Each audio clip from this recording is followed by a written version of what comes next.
Bago pa opisyal na magsimula ang panahon ng tag-ulan, isang malawakang cleanup drive sa mga daluyan ng tubig sa Metro Manila, ikinakasa ng pamahalaan kontra pagbaha. Si Clazel Pardilla sa sentro ng balita.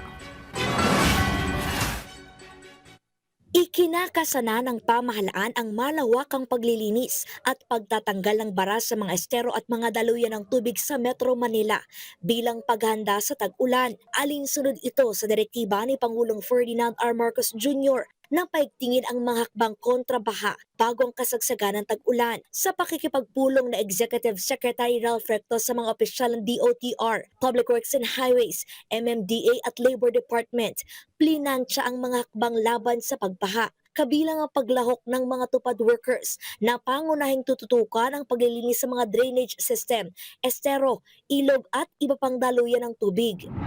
Todo lang pagsasaayos at paglalatag ng mga flood control system, partikular na sa Metro Manila, na kumpleto na ang pagkukumpuni sa drainage sa G. Araneta hanggang E. Rodriguez Avenue. Yung mga residente doon ay nagbigay na po at nagsabi ng positive feedback dahil nung nag-uulan ay mas tuloy-tuloy na ang pagbagsak ng ulan sa mga drainage na dati ay naiipon at siyang nagiging dahilan ng lagpas taong baha sa lugar.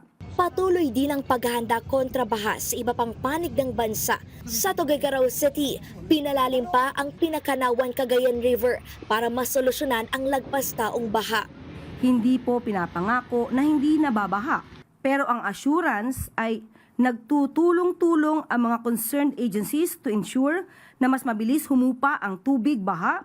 Clazel Pardilla para sa Pambansang TV sa Bagong Pilipinas.